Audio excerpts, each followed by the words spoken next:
technology on display here is designed to plug into a network that a healthcare organization already uses. One industry leader says that presents an opportunity for the bad guys.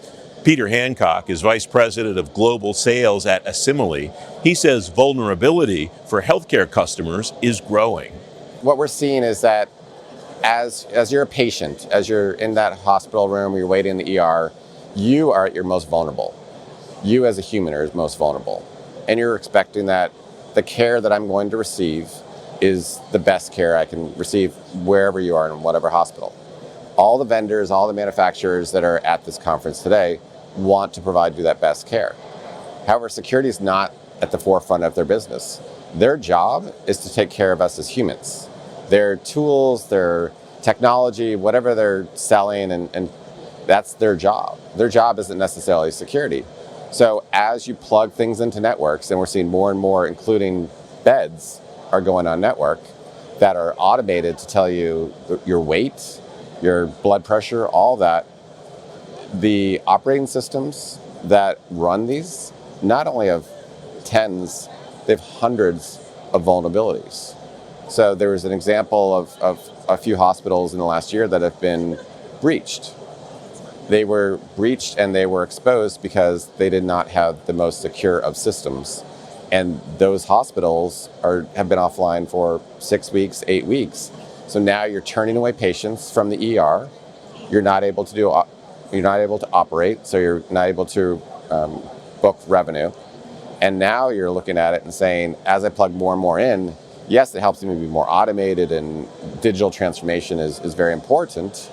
But at the same time, I go scan a hospital network, and I can see that there's systems in there that are 7 years old, and then I can remote connect into those.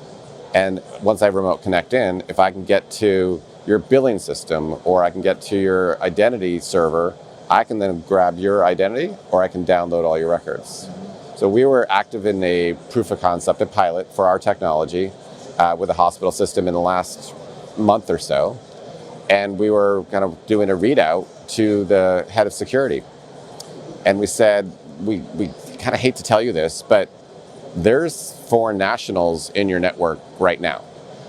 And he said, that's impossible.